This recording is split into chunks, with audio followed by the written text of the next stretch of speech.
Those of you who were here found out that last week's session was not recorded.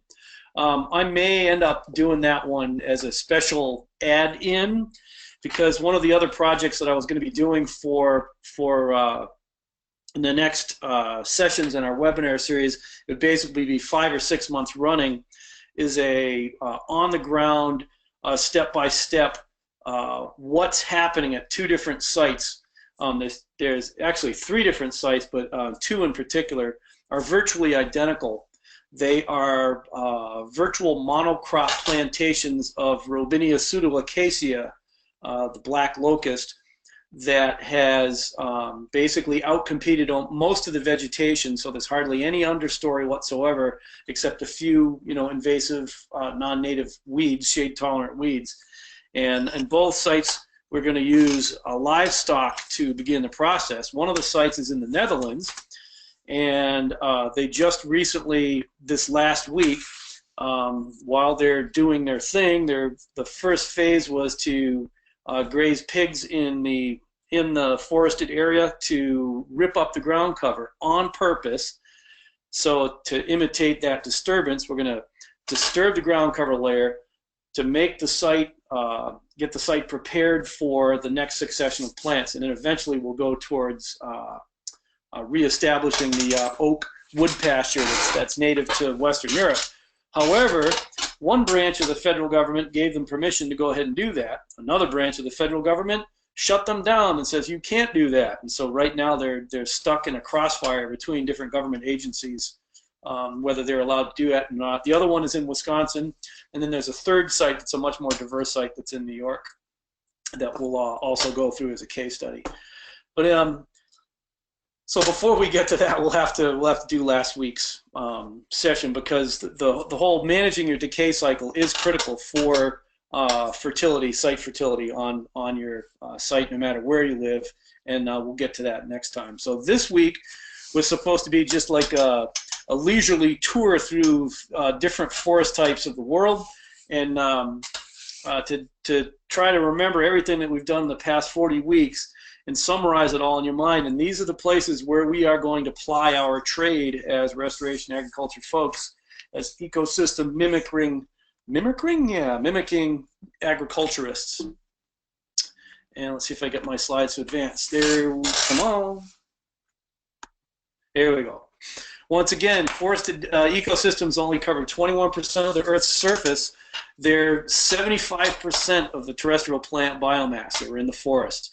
This is a huge amount of biomass, a huge amount of life, and you think about the energy stored in those systems, because they're constructed of carbon compounds. 47% of all trees are carbon compounds. That is energy, that's fuel, that's food for somebody.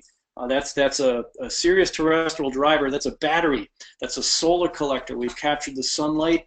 We've taken atmosphere right out of the atmosphere and bound it with water that we've taken from the soil or through the surface of the plant and turned it into these amazing carbon batteries that can be used for so many different things. And we'll study a little bit, or talk a little bit about tonight, about the branch of science that studies the distribution of plants worldwide. How did they get there? Where did they get to where they got to? And it is remarkable how they're adapted to where they live now, but how did they ever get there in the first place? And excuse me, I have a doorway open and it makes the hall echo in my ear. I'm gonna shut it down. That's a branch of science called phytogeography. Plant geography is what I kind of learned it as, is plant geography. Doesn't matter how you remember it, just a fancy word that'll be on the test, right? Thinking about forest types, to most travelers, you walk around, even from place to place within your region, but especially worldwide, you'll notice differences between the forests in East Africa, for example, between that and what you might see in Western Eastern Europe, or South America, Pacific Northwest, Alaska, Australia, Bangladesh. We all have different forest types. So there's similarities, yes. There's similarities in how they operate and function, but dramatic differences in how they're, what species comprise these forests. And most plant geographers recognize 4 basic geographic climactic plant domains. Now, there's different ways to categorize forests around the world. We'll talk about a couple of them tonight, not a lot of them. But the geographic climactic is the main one. Is these are the areas that of the world that have a similar climactic regime to them, and that each climactic regime will have different plant community types that are associated with it, from the boreal and north polar forests, which is what we see on this map right here, the paleotropic, the old world tropics, that's Africa, India, Southeast Asia, the neotropical, which is the South American tropics, Central America to a certain extent, and then the southern oceanic and subantarctic, which is the whole, basically the southern part of the globe. If we start up at the North Pole, you also can start this in reverse from the South Pole. However, the forests in the North Pole are much larger than the forests in the South. So if you go back here, this is what we're talking about, right from the North Pole, starting in this gray zone around here. This is where we'd find the biome tundra. So within the northern polar forests, they're subdivided even smaller into smaller subcategories. And tundra, you could characterize it as it appears to be treeless. There really doesn't appear to be very many trees there at all. Notice, however, we see lots of these little things. There's a lot of mosses and lichens and so on.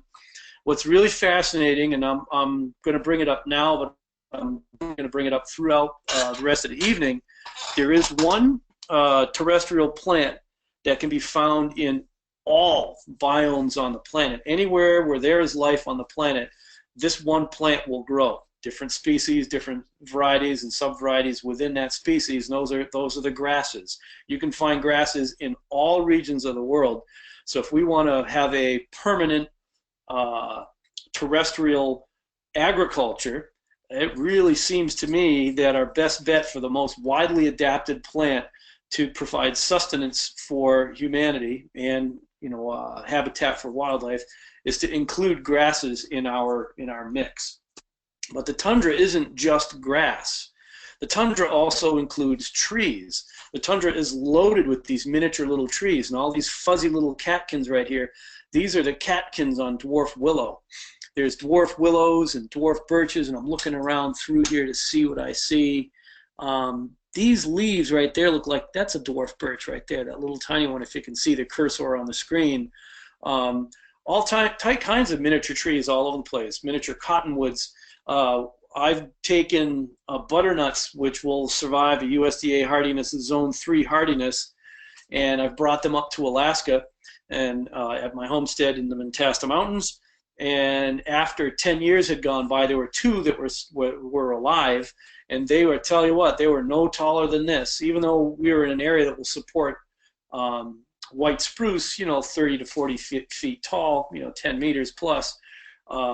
The butternuts were tiny because the climate that is not their zone. They're so far out of their zone. They didn't freeze from the absolute cold, but the short summer and cold temperatures definitely limited their growth. Obviously, limits to the growth on these northern regions, tundra, well, taiga or taiga, however you pronounce it, is an area of like a tundra ground cover and widely spaced trees that never really get all that tall. It typically is in the higher elevations at, if you were going to be further south into the boreal forest area, it'd be at higher elevations because it's colder, or just before it gets to tundra around the, see if that'll go back. So in these regions right in here would be where you see a lot of the taiga, the boundary between boreal forest and tundra, and the higher elevations in the boreal zone itself. So what are the opportunities? You think about that. What are the kinds of creatures that humans have subsisted on? Because people have lived in these climates. People have lived in these environments. If we go back to here, there's tons of berries. I see these little, I forgot what these were called. I think we call those crowberries, and there's kinnikinnick berries, oodles of berries, blueberries, and blueberries are they're considered a woody plant. They have a woody stem, and they have buds and short shoots and long shoots, just like most woody plants. They're not they're not an herbaceous plant like the crowberry is. Lots of grazing animals. If you look at the northern polar peoples, they're hunter-gatherers, fishermen, and herdsmen. Lots of reindeer herding, for example, in the northern parts of Russia. And the big thing, obviously, that's characteristic of the northern climates is cold. There will be a long, dry period of bitter, bitter hard cold. This is at Eureka Pass, Eureka Summit in Alaska. So in order to get from my homestead to Anchorage, you had to drive down this road. You kind of go this way. This mountain, too bad it doesn't show. It's called Gunsight Mountain. It goes up. It's flat across the top, and there's a notch right in the top of it. And that's what it looks like in the wintertime. It's not a very hospitable place at all. All of the photosynthetic gain and carbon capture has to happen in a very brief period of time in the summertime, when the soil may not even freeze, may not even thaw, excuse me, because all of the tundra and the boreal forests can be underlain, taiga especially, underlain with permafrost, which is soil that never thaws out, always frozen. One of the effects of permafrost is the fact that in the summertime, as it does warm up, the sun does shine on it. Above the Arctic Circle, you'll have 24 hours of daylight in the middle of the summertime, 24 hours of darkness in the wintertime for a period of time. Then it gets longer as this time of year comes by, and then the longest days at June 21st, and then it starts to shorten up again until by next December it's very, very short days, maybe pitch black. I think Barrow, Alaska has 70 days with no sun at all. They don't even see it. Well, in the summertime, if you got 20 hours of light on frozen ground, the land will heat and the surface will thaw, and not really thaw that much. And so you can see these trees pitched a little bit. They'll start to melt, they'll lean in one direction. They don't have any real soil that they can put their roots down into. All their roots are kind of hanging on into the undecomposed litter layer, because obviously at cold temperatures the decomposition rate is extraordinarily slow. So the plants are adapted to dealing with a very low nutrient situation, and then as that ground thaws, they may lean into this little wet puddle of thawed ground. Then all of a sudden it freezes, and then next year maybe that ends up leaning this way, and maybe during the wintertime the ice expands, so these trees tilt back and forth through the years. You can see how this one grew straight for a while, and it grew up this way for a while. It may end up tilting another way. See if we can see a couple of zigzags. These are obviously going in one direction. There's like 1, 2, 3 zigzags on that tree, just the different times as they're leaning and pitching because of the permafrost. They humorously call it the drunken forest. Well, what are the options in the drunken forest? What kinds of plants do we find there? We find things like blueberries, highbush cranberries, lingonberries, raspberries. There's currants that grow there. All of the tundra plants grow there, and in certain places you can find beaked hazelnut will be growing there, and obviously the animals are part of it. Anytime you would want to, you can go through. If you were to open this area up and let more sunlight in, you actually could be melting the permafrost, which isn't always a good thing, especially if you're in a hilly area. You can start some soil slumping if you open it up too much. It's a tricky terrain to deal with on permafrost. And this is up near Chicken, Alaska. So you can see taiga. And like anything else in nature, prairie isn't a thing, and a forest isn't a thing, and a savanna isn't a thing. There are all these phases that are kind of morphing into one another. It's if you look at the colors of a rainbow, you look up at a rainbow, it never goes from, blue, then a straight line and it's green, and a straight line and it's yellow. The blue gradually morphs into green, which gradually morphs into yellow, and so on. It's the same thing with these different vegetation types and plant communities, unless there's a really distinct change in the soil properties or hydrology, or a river comes through and piles up a bunch of gravel. And you can see here all the different deposition layers as this gravel bar put it down. These ones obviously have been there the longest because it's been able to go through succession. You can see some very early patches of vegetation, grass, fireweed, mosses, and then you start to get other material growing in there. Some willows blow in, some cottonwoods blow in. These are probably mostly willows and cottonwoods down on that sandbar. and these obviously had the longest time to grow. This, of course, will change the next deposition if a flood comes up. Water flows down. This is going to change the pattern. It's going to move over here, and maybe there'll be some more deposition behind here. You can even see some of that. Then boreal coniferous forests, the conifer forests, all across the northern hemisphere. I think something like 2/3 of all boreal forests are in Russia. Canada is huge, the whole boreal forest region.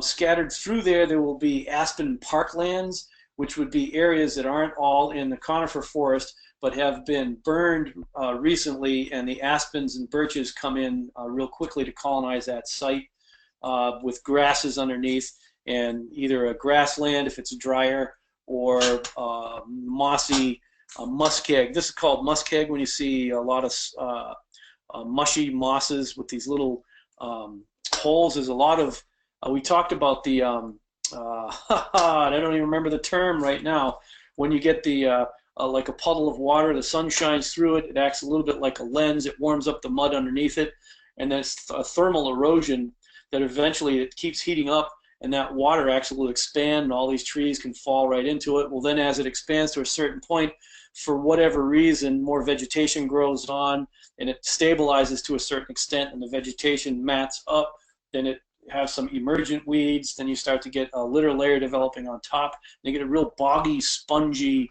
semi-wetland area that then eventually can grow back to trees. So the boreal coniferous forest, or another subdivision within the northern and the polar forest.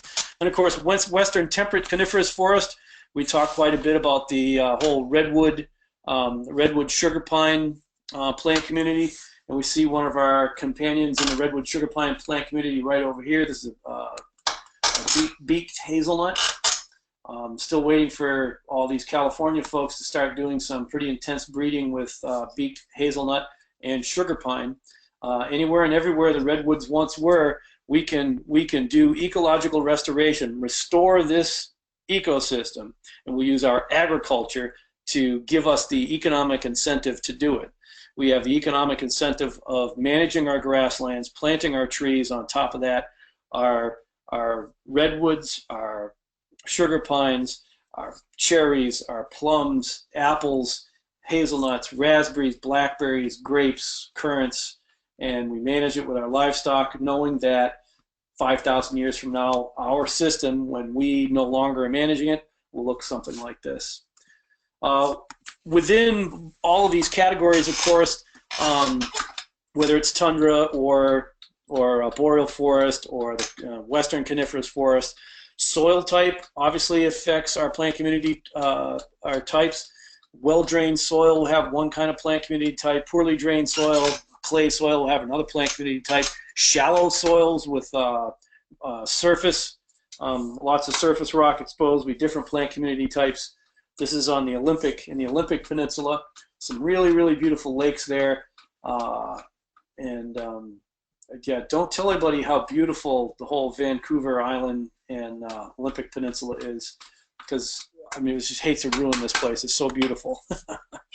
And there's the habitat kind of where I grew up is the eastern deciduous forest.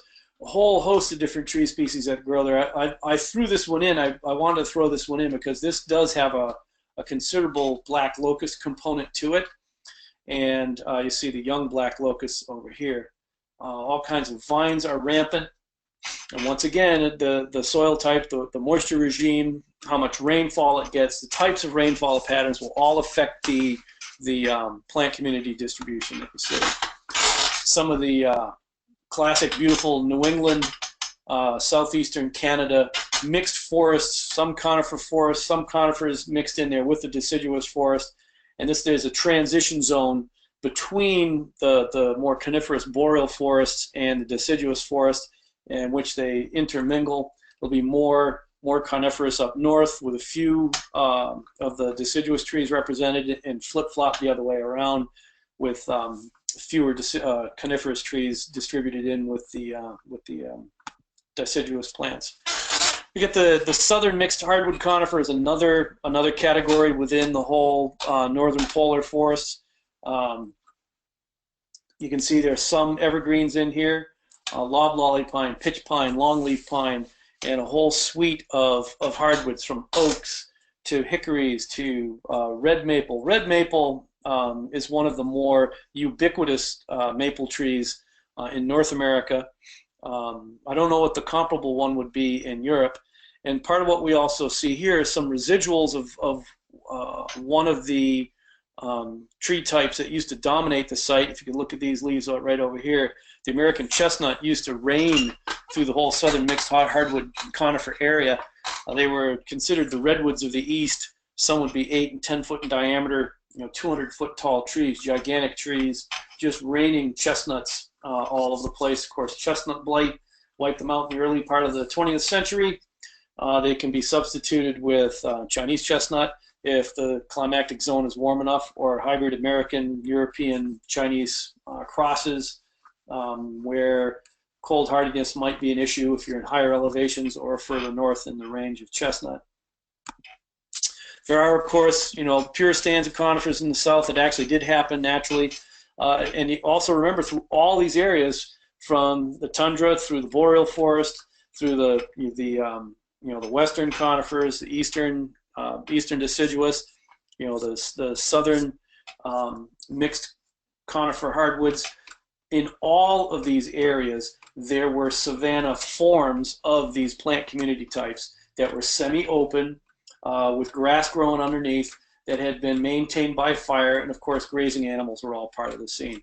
So wherever you live in any of these pictures that we're looking at, what are the opportunities that we have for plant community mimicry? Which trees, tall trees, the canopy layer trees, the subcanopy layer trees, shrubs, vines, canes, understory shade tolerance, herbaceous plants, plants that we can use for grazing, what animals were natural and native to there, which animals would be a good fit for this particular area. How would we disturb the site that would most closely mimic its natural disturbance regime if people weren't around? So how can we insert ourselves into this ecology and produce our food, fuels, medicines, and fibers as our business? We're in the business of doing ecological restoration as our livelihood, and we're doing it and having the incentive to do it by producing food that we're selling. Now, prairie and steppe, steppe is more of the European, Eurasian term for it. They're the grassland areas. Now, what's fascinating about the grassland areas is there are relatively few places on planet Earth where there are grasslands that are just grass and there are no woody plants at all. Even in the Serengeti, the biggest, widest part of the Serengeti, you look out across the horizon, you can't see a tree for miles and miles and miles and miles, but there's little tiny runty trees surviving in the grass. A lot of the Serengeti is underlain with a volcanic hardpan, and so a lot of roots can't penetrate very deep at all. And so their issue is that their roots are restricted to a surface layer, and it just dries out too fast, and it's a moisture issue. A lot of the prairie and steppe regions, moisture is the issue.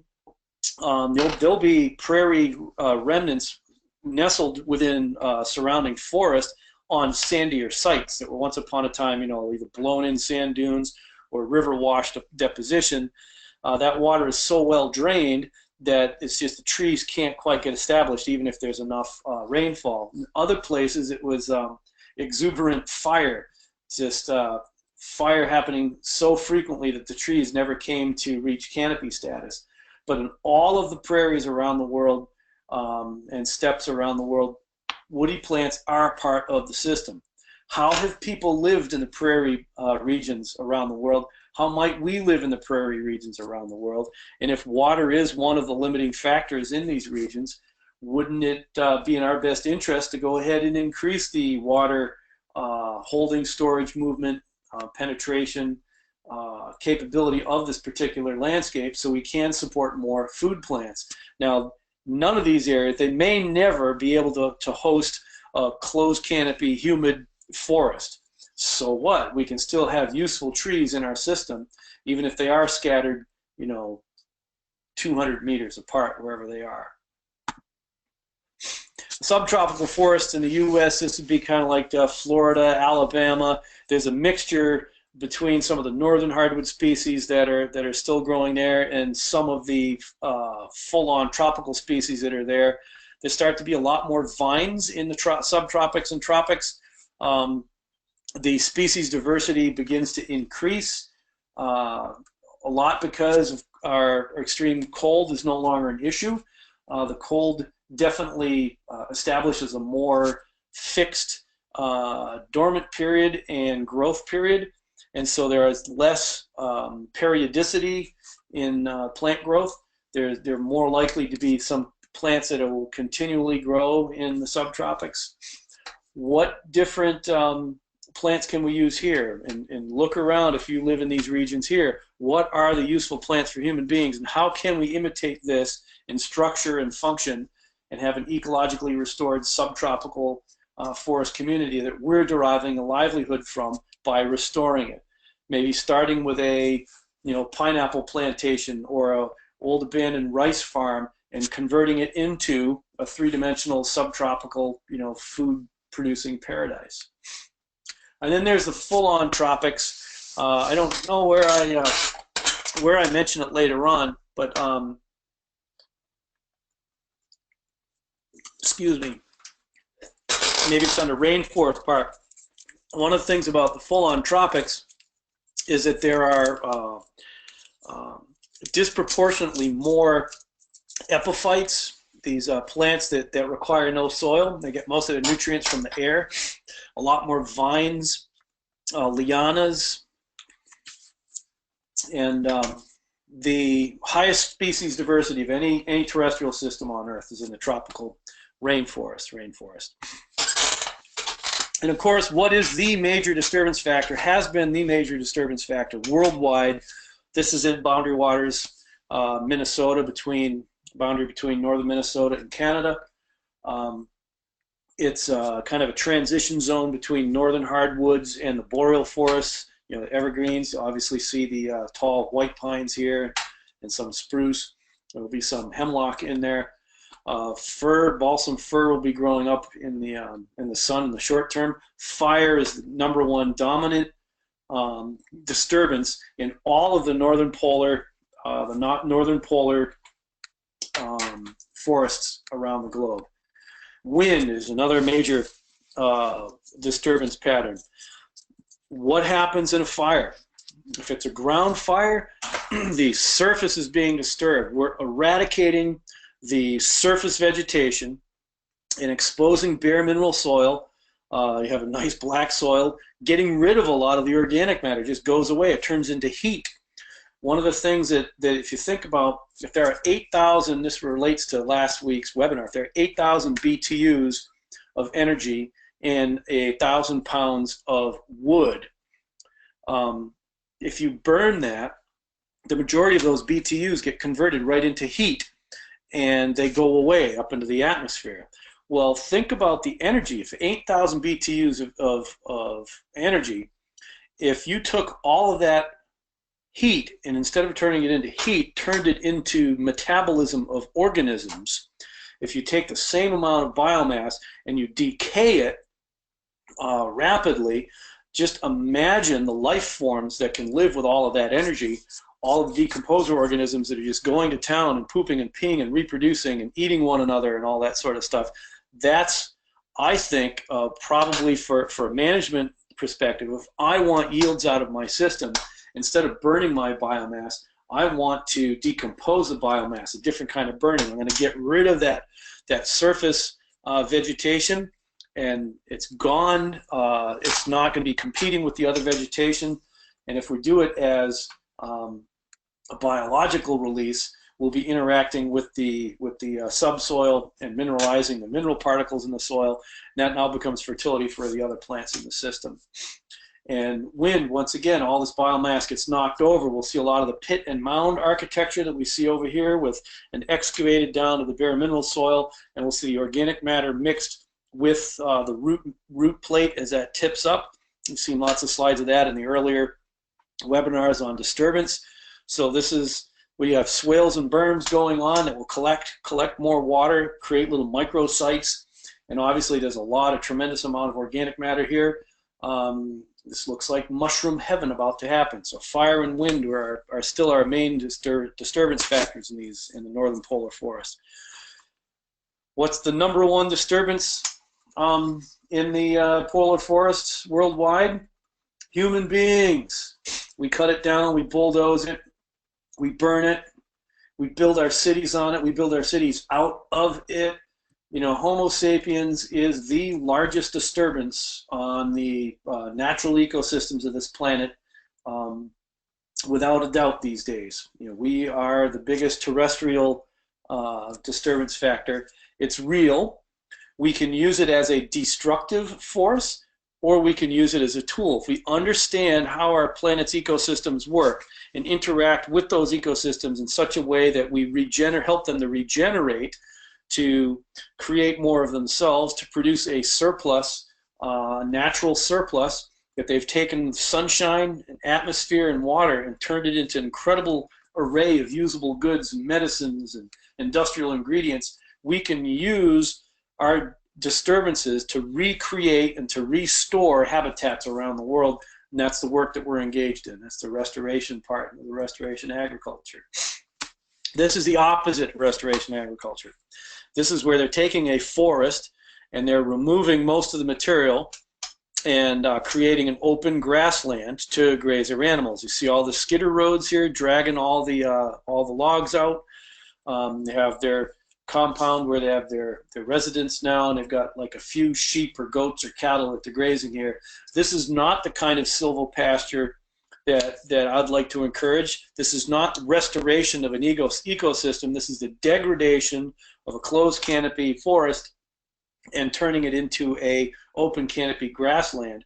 This is agricultural encroachment into intact forest habitats.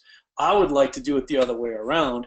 I would like to do woody encroachment into agricultural land, but instead of degrading the agricultural resource base, we can do it in such a way that we actually aggrade the agricultural resource base, produce more food, more fiber, more building materials, more wildlife habitat per acre by restoring the semi-wooded area. So if this was an agricultural field that we're planting trees into, that would be a restoration project. If it's cutting trees down to create a savanna where it has been a closed canopy forest for eons, that's going the wrong way. That's not what we're doing. What's the biggest limiting factor on all these terrestrial forested ecosystems? Think for a second. So we got fire. I thought you said fire was the biggest disturbance. Well, that's the biggest disturbance. And what about windstorms? What about people? You know, what about volcanoes? Well, the biggest limiting factor on all of these terrestrial forested ecosystems is water. Without this stuff, we don't have any tree growth at all. We have to have water in order to grow any kind of plants. The more water we have, commonly, the more plant growth we have. So managing our water resource, whether you're in New Mexico, Arizona, you know, Kazakhstan, Bangladesh, Mexico, Melbourne, all of our situations are different. We get different rainfall patterns, different seasonality with the rainfall.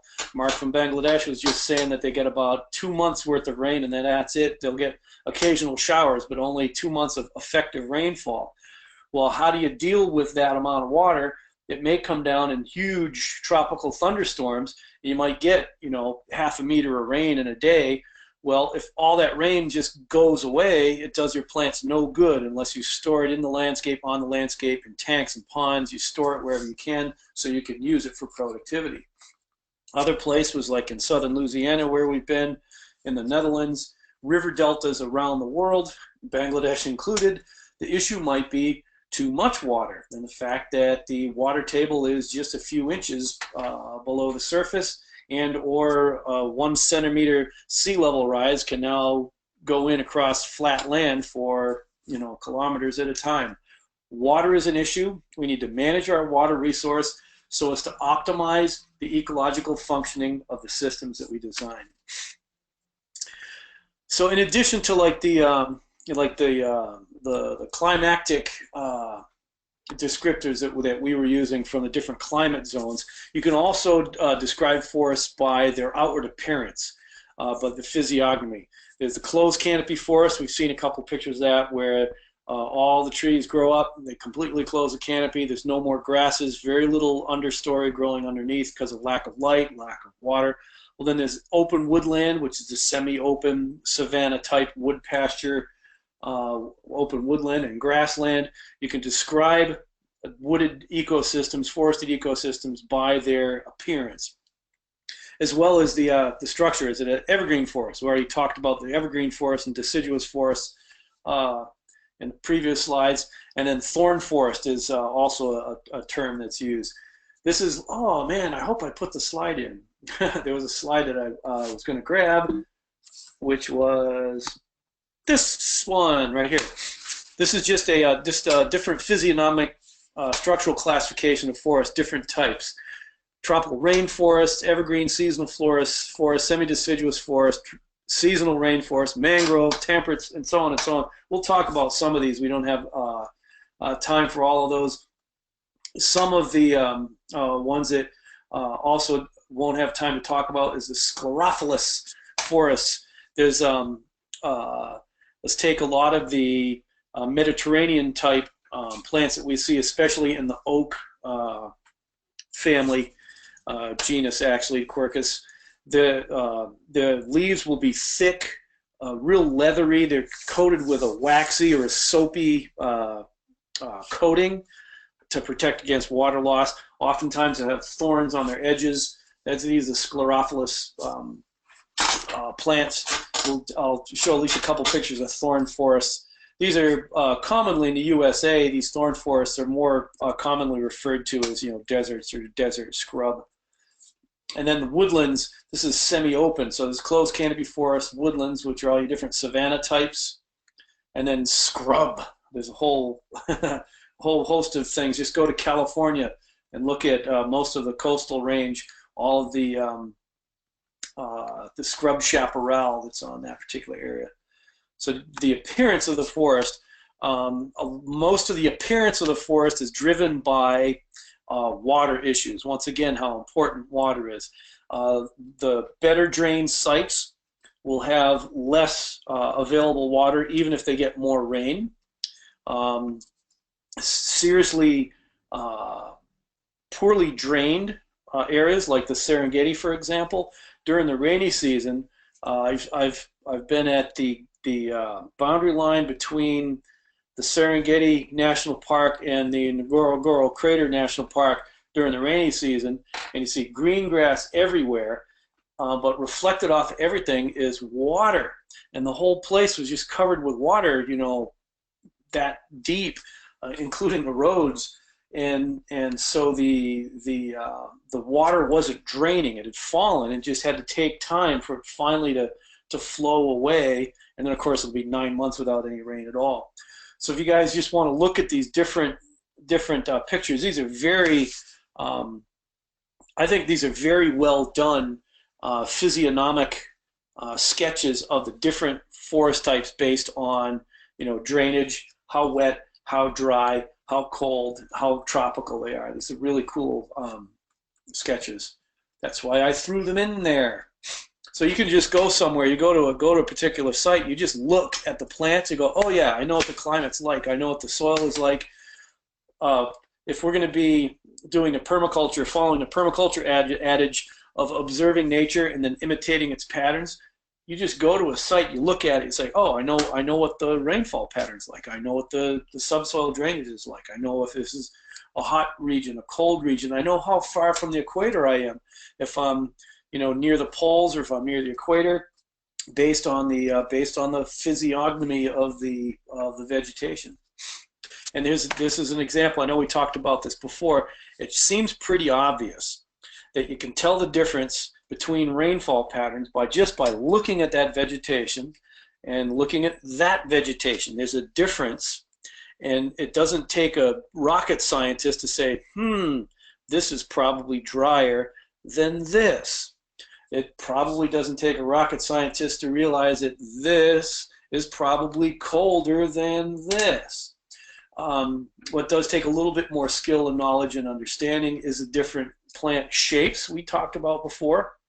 When capturing sunlight at a high latitude, a nice, straight, tall, pointy solar panel is more easily able to capture low angle light that might be coming in at this angle. It's got the big solar panel to it, whereas this big, wide top right here is capturing sunlight from the top.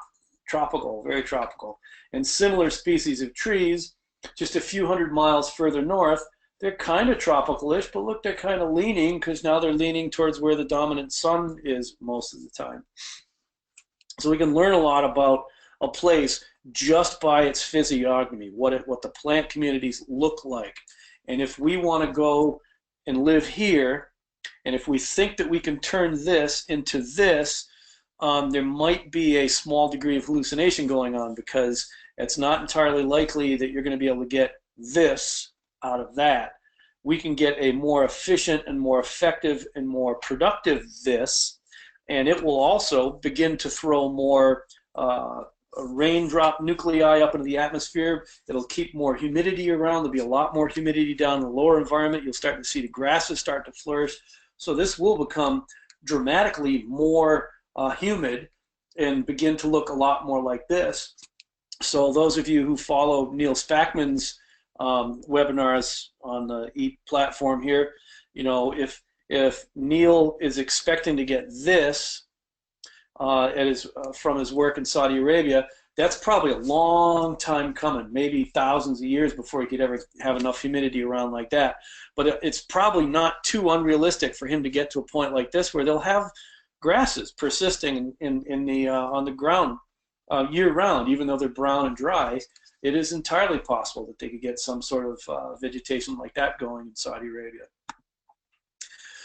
Swamp forests. They're also from coastal to inland. There are forests that are totally adapted to wet areas. This is down in Louisiana, and those of you who have not seen the back of Wayne's Head, that's the back of Wayne's Head. We had the good fortune of working with a client down in Louisiana who has property on both sides of a canal, the Intracoastal Waterway, and on the south side of the canal, it's all semi-natural, unmanaged bayou country, and it seems to me that it's mostly silt deposits and fallen vegetation that's decaying, that is the soil. And anytime you see trees, there's just enough dry enough material that the trees can get established, that their roots don't rot, or they're the types of trees that actually can live semi-submerged much of the time, such as cypresses, which I believe I have in here. Water is the thing here. The trees are a minor part of it. The aquatic systems and the estuarine systems, which are semi-aquatic. This is fully aquatic, and this is more estuary type. These are some of the most biologically productive systems on the planet. And if you're living in a place like this, yes, you can go grow all these different woody crops up above, but you might as well grow the ones that are going to be semi-flooded adapted, because if you try to grow any species that require dry soil, you're probably going to end up in failure. Humidity can be extreme down here, 100% humidity in the air all the time. There'll be lots of epiphytes, epiphytic lichens hanging from the trees. And if you try to grow plants that are fungally susceptible, you're going to get fungus. It's just part of the system down here. It's very humid, very wet. Other systems, such as a mangrove system, I didn't take this picture here. Mangroves are classic in that they the seed starts to sprout as they're floating along, and they can drop from the parent tree, and the root has started to come out of the radical has started to come out of the seed, falls into the water and gets stuck in the sand, and they actually have mechanisms to desalinate the water that's coming into them, so they can actually get rid of the salt in the water. Of course, oysters and mussels, all sort of is a whole entire ecosystem within mangroves. And mangrove forests, believe it or not, around the world are somewhat threatened. And these are what are protecting our shorelines. They're actually what's expanding the shorelines. Now imagine a little bit of a flood that comes through and it brings some silt with it. Flood comes up, it runs into this tangle. Now all that silt gets deposited. Now you're actually creating new real estate. So people say, well, they're not creating any new real estate anymore. In part, the reason why that's happening is because we aren't saving and propagating our mangrove swamps across the world. Another type of swamp, one of my favorites, are the white cedar swamps. They're classic northern central USA. I'm assuming there's got to be some comparable plant community types in Europe of cedar swamps. And one of my favorite stories was in a cedar swamp. I've got some timber property up in Maine. You've seen some pictures of it, and it's on the top of a hill. It's they call it Bear Mountain over there. It's about a 1,000-foot tall mountain for 70 miles from the coast. That's actually a pretty big lump. It's one of the first foothills to the Appalachian Mountains. Well, because the glaciers had come through the area, scraped these mountains into a particular shape, and then dropped off the hard rock on the far side, at the base of these sharp mountains, there's low rounded hills with cliffs on the southeast side and rubble piles at the bottom. So my cabin was up on the top, see if you can see here, and I went down the hill and I'm walking across the rubble piles, big boulder piles. It's lots of fun. And then I came to an area that looked like this. It was cedar swamp, and so I started walking through it. But whenever I would step on a low spot, I'd break through the mosses and the roots that were there, and I'd be up to my thigh in water, ice cold water. And then I realized what was happening is this was actually the lake. It was a real shallow part of the lake that was all filled with boulders. And gradually over time, the mosses got established on the boulders, and then maybe a seed flies in, grows on the moss, and then it would somehow connect to the next one. Then litter would fall and accumulate between the trees, and eventually the whole rocks in shallow water got covered with vegetation, and so you had the cedar swamp on top. And if you stood on a high point like this, you would be all right. So I had to spend my time jumping from high point to high point, and you jump on a high point, the moss slips off, you slip, you fall, you fall into the lake, and it was getting dark, and it was November of the year when it gets rather cold at night, about 20 degrees Fahrenheit at night, and so I ended up having one heck of a crash for about 1.5 miles through falling down trees with poking dead branches, falling into the lake periodically, scratching my shins on thighs as I slipped off the rocks. I still love cedar swamps, though. They're really fascinating places. Lots of unique endemic vegetation that will only survive there. And of course, tropical rainforests is the highest biodiversity anywhere on Earth. It's highest proportions of epiphytes of anywhere else, lianas, vines, anywhere else. There's the highest proportions of plants that have buds with no bud scales. It's the highest numbers of plants that have an entire leaf margin. We didn't talk about individual plant physiology to that detail, but the margin of a leaf is the edge of the leaf. And entire means it's smooth and single, not lobed. My hand, like here, is lobed, multi-lobed. You can also have serrated and so on. And then drip tips at the end of a leaf, a little point, so any water that comes down to the leaf will drip off the end of that leaf. It's the highest proportion of any system that has most plants with multiple shoot flushes. It'll grow for a period of time, grow another period of time, and another period of time. A lot of buttressed trunks, and there actually are more nutrients above the ground than in the soil. The soil can actually still be bare mineral rock, very devoid of mineral nutrients. So if you cut it all down and haul it all away and try to plant an agricultural system, you've got no nutrients in the soil. You just exported all your nutrients in the vegetation. So a chop and drop system here is even more important. So like what Hans Getsch is doing in Brazil, this is where your nutrients are. The same is true in the more temperate climates. However, we got a lot more activity going on in the soil. You put this down in the tropics, it'll rot real fast. That's another thing. If you remember me talking about the drunken forest, how it was just a lot of moss on the permafrost and a lot of litter on the permafrost. In the colder climates, either altitude or latitude, is that the litter falls and it doesn't decay as fast as it falls. And so you'll begin to accumulate a duff layer that eventually over time turns into peat, and it gets thicker and thicker and thicker, and pretty soon any plants that are growing in the peat, they have hardly any access to any mineral nutrients, and there's hardly any decomposition rate going on. So there's no new minerals being released into the system, that are not mineralizing into the system. So the soil becomes less and less fertile. And so a lot of the emphasis on organic matter accumulation, that's regenerative. Well, to a certain point. You can get too much carbon in your soil, and then as you have too much carbon in your soil, you don't have enough decomposition rate going on to release the minerals into the soil food web, into your plants, and so you will actually impoverish the soil over time with excessive peat accumulations. The opposite happens in the tropics, and that you put a leaf on the ground, it decomposes quick, those nutrients are cycled right in incredibly rapidly. And so there's a whole range of differences that are governed by temperature, by water, altitude, latitude.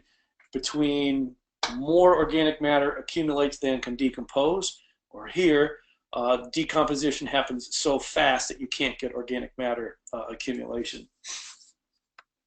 That was actually an incredibly complex little description I did in like 5 seconds. We'll have to remember that mark for later. All kinds of different subcategories of forests. There's mountain forest, the montane forest, and the cloud forest. It may not actually rain a whole heck of a lot there, but they get plenty of moisture from the fogs.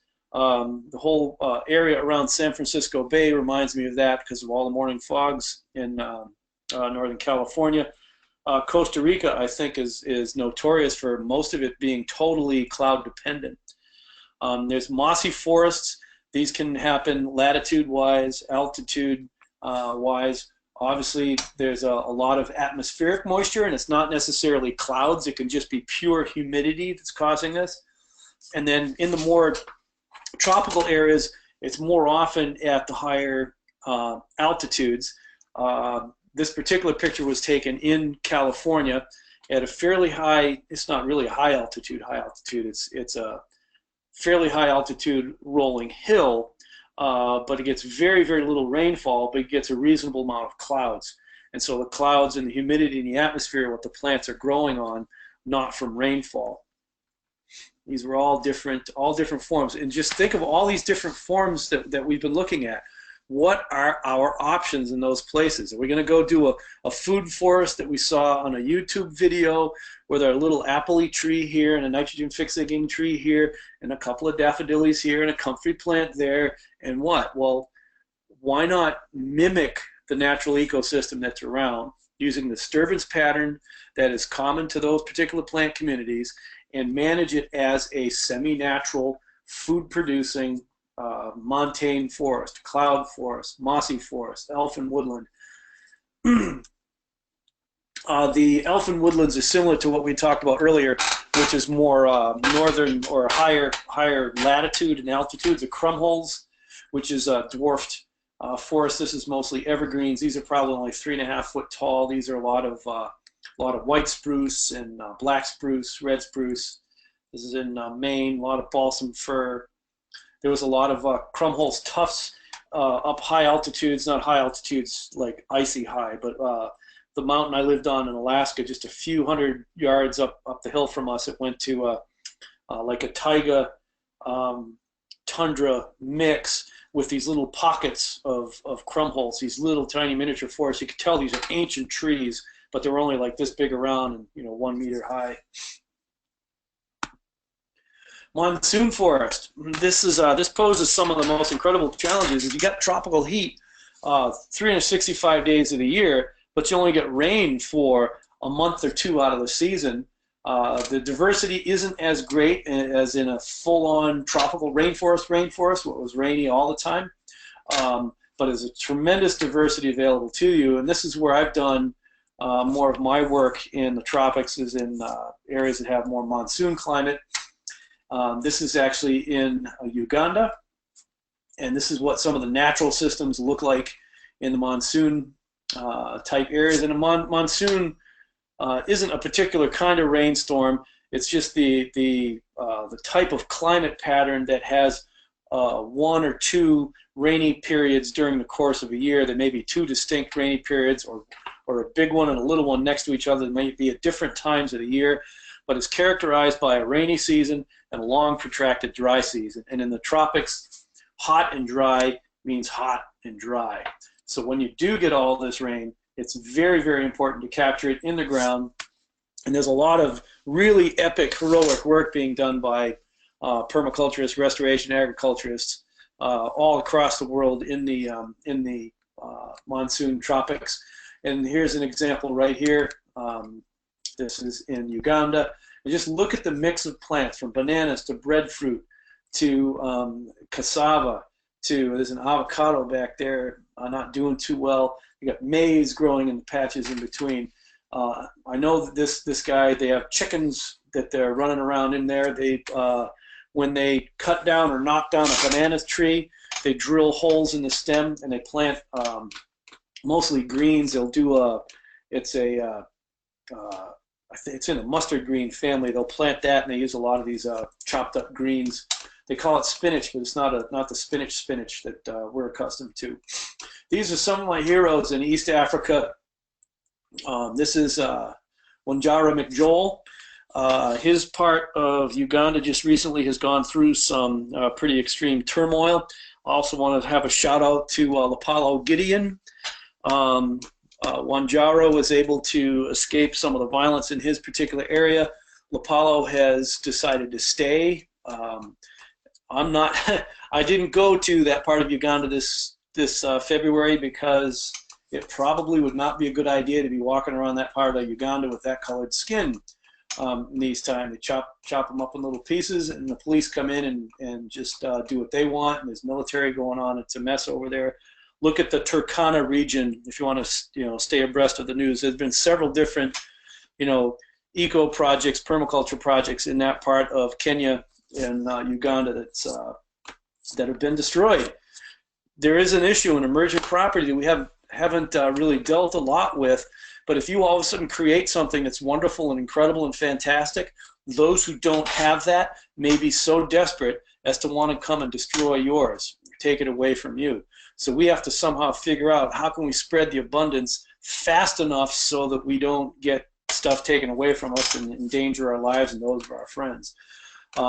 This guy is he's Marcus. He's pretty amazing. He's a permaculture teacher in Tanzania. Worked at a couple of projects with me. It kind of worked side by side for a while. I caught him one day with my first edition hardcover permaculture designer's manual, which was already falling apart. And what I caught him at, he was sitting down as he would read a page. You could see he was reading it, and then he would sit up straight and tall, and then he would say it out loud. And that so-and-so has memorized the whole entire permaculture designer's manual by heart, and he can recite it word for word. There was a little girl in the same village that had read Restoration Agriculture and was able to recite the whole doggone thing by heart. So these people learn it, they live it, and for them, this means survival. This guy right here is probably the most easygoing, casual guy about doing this type of ecosystem restoration while producing food. Farmer John, he's the land manager and takes care of, I think he's got like 20 or 30 children that aren't his. He's not associated with any NGOs at this time. He and his partner basically have been taking in orphan kids and giving them a place to stay and feeding them and developing this permaculture paradise in the meantime. And he actually is the truck driver of a papaya, so far as a papaya growers co-op that involves folks from this village and this village as well. And probably the rock of all rocks is this guy right here. I only know him as Mzee Katula. He's probably the grumpiest, most stern, harshly critical person I ever saw at first, not saying a word until he all of a sudden saw that these kind of systems work, and now he's out as an elder teaching how to use an A-frame, do the water management. And so this is this Mzee Katula works with Marcus and Farmer John here, propagating these systems through villages in Tanzania. So a shout out to all of you guys working in the tropical monsoon areas. Then dry forests. These tend to have lower species diversity than more mesic forests, more wetter forest types. We can work with this. People have lived here. Think to Kalahari. How do we imitate this in structure and function, and how do we enhance the growth of our desired woody plants? It's probably not a good idea to go try to grow something water hungry like bananas here, even though it might be warm enough. Or what about if you go to a place like this? What if you plump yourself right down in the middle of the corn and soybean belt of North America or South America or wherever you are? How on earth do we accomplish ecosystem restoration while paying our bills, feeding our family, providing ourselves with building materials, and living a good life? How about managing our water resource? Let's put in our swales and our berms. And in my case, this is both these pictures with New Forest Farm. This is like 20 years ago. This is probably 17, 18, 19 years ago. How the water, instead of going down this valley this way, hits these swales and goes out towards the ridge that way. The water, instead of running down the middle of this valley, splits up and goes out towards the ridge, and it sheets off across the ridge. Moving that water across, then imitate the natural plant communities, which happen to be oaks. This is a clump of hazelnuts. This is a thicket of wild plum. This is a hickory. Over here there are some, these are cherries. This is crab apples, prairie crab apples. That's a prairie crab apple right there. And there's a lot of staghorn sumac in that little sinkhole right there. Manage your water resource, imitate the natural ecosystem, natural plant communities, use your agroforestry practices. Go ahead and grow annual crops. If that's what you can do in order to cash flow or feed your family, grow your annual crops. They're really important while you're establishing your woody crops in between the rows. Here's a crop. I think this year was probably acorn squash here, and this is a row of trees, chestnut trees, and then this is a field of wheat. Currently, right now, this is a stand of pines.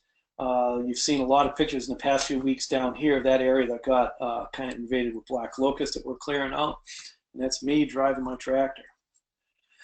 Use your agroforestry practices. Grow a row of trees in between your fields. This happens to be cereal rye, but instead of just a single tree, have trees with something growing underneath, like sunchoke, Jerusalem artichoke, a root crop. Chives, which are an onion, it's an allium.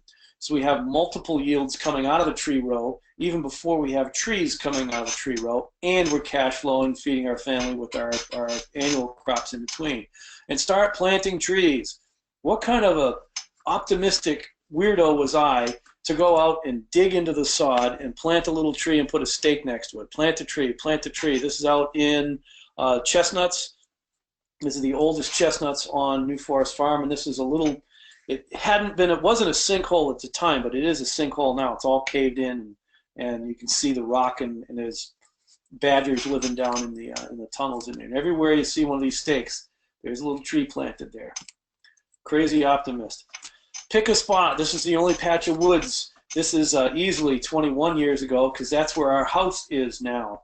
And we dug it right into this little hillside below the ridge. So that part of the picture there is north. We'll be out of the winter winds. We'll be south facing. We could have solar heat in the summertime. We can generate electricity with a solar panel, yet we're close enough to the ridge to get a little wind on a little mini wind turbine there. Start building with your family. We can go anywhere on this planet, and this is part of the whole point. The whole restoration agriculture suite of techniques. Using these techniques, we can go anywhere. We can borrow money, and we can buy land. We can produce crops at a net profit, pay our bills while building our house, teaching our children how to have a good work ethic. And this little guy right here, in that picture, he's less than 2 years old. He's 1.5 actually, or 1 3/4, and he grabbed a block hammer, which is a little hammer with a flat back that you tap on a concrete block or on a rock. You tap on it and tap on it, and it makes these little micro fractures. And in the case of a concrete block, if you draw a line on it, you just tap it over and over and over again, and eventually it'll go tink, tink, tink, tink, tink, then you'll hear it go tunk, tunk, tunk, tunk. It changes the sound, and when it changes that sound, you just pop it, it'll break right off. By the time I got up to about this high putting in concrete blocks, he saw me cutting blocks. Every time you see a half block there, it's been cut using a block hammer, just chipping at it. And so there's half blocks here, here, here. Well, once I got up to this level here, he insisted on using the block hammer. And so he's got a helmet with hearing protectors and goggles, and he's got the block hammer in his hand to draw a line on it. And to him, it was probably like you or I would have like a 40 or 50-pound sledgehammer, and he'd be swinging this hammer at it and just singing away. Then all of a sudden, when it would make the sound, he'd go tap, tap, tap, tap, tap. Then all of a sudden, he'd go, oh, pop it, Dad, pop it, which meant it made that sound. I'd just pop it and break the blocks. So from this level up, every block that you see that's a partial block, he cut it. This was cut by a 1-year-old. I didn't enslave this 1-year-old. He wanted to hang out with Dad. He wanted to build a house. Let's get our children involved with living this ecosystem restoring regenerative life. Let's live a good, rich, full life. It's going to change through time. This is just a year later. We moved from just living in the cellar to having what the little guy referred to as the high roof. And then, of course, that's been walled in since then. And see these little tree cages over here, protecting the young trees from rodent girdling. And this picture right here is taken from that spot right up over there, looking down towards the house. Till eventually you have these beautiful fields with grass and trees and shrubs and bushes and vines and daffodils and currants and grapes and elderberries and mulberries and pigs and cows and honeybees. And we've got this jungle forest that all of a sudden now, once upon a time, was a cornfield or a wheat field, now is food trees everywhere. And what's not a food tree is biomass for chop and drop. That's our fertility cycle, and or it's forage for livestock, which is part of our fertility cycle, and it's food for us, and it's cash for sales, and or we're cutting for mushroom inoculation. We're developing a deep three-dimensional canopy structure to capture as much sunlight as we can, to capture as much air as we can, to capture as much humidity as we can on this site to have the most productivity. So all three of these sites are my sites, the various different places, some disclosed, well, that one's not. Some disclosed locations and some not disclosed locations. Until someday we are now surrounded by these ancient, beautiful beings that are producing all kinds of food with virtually sheer total utter neglect. So instead of having a chestnut orchard, for example, I've got chestnuts. I already mentioned elderberries, currants, grapes, raspberries, mulberries, cattle, pigs. 8 different things come out. The daffodils were in there. So there's 9 different things coming off of here. That doesn't even count the wildlife that's living out here. I have plenty of squirrels. With no off-site fertility inputs, no off-site irrigation inputs. This is a self-generating system. It is regenerating. It's regenerating it all by itself. Chestnuts are taking over. There's hazelnuts that are growing all over the place. There's apples, Nanking cherry, my favorite. These beautiful little bush cherries are propagating all over the place. This is a regenerative food system. It manages its water. It imitates the natural plant communities. It's perennial based, and we use animals as the driver in the system to give us the incentive to actually take care of the system, do the breeding work that we need to live a good, rich life, eat wonderful mushrooms while we're decaying all of this biomass that wasn't growing there before. We have made the world a better place. We can walk away from it, and it'll keep going. It's propagating. It's spreading. And be not afraid of greatness. This is what we are called to. We are called to start wherever we are right now, even if it's with one little acorn in the crack between the sidewalk and the barrier that keeps the cars from coming onto the sidewalk in the parking lot in front of your apartment, to deserts around the world, agricultural land around the world. It is our job to create the abundance of the future, to plant the ecosystems of the future, because nobody else is doing it. We can do it as our livelihood, But we can't do it alone. We've got to stick together, learn from one another, and know that at the end of the day, it's entirely possible that one of those trees that you put in the ground will still be here 4,000 years from now, still producing food, still producing wood, still producing medicines, building materials, and becoming a monument to somebody who planted this chestnut tree, who planted El Castaño de Cento Cavalli. I tell you what, whoever did it, whoever planted the mango tree in Mzecatula's village,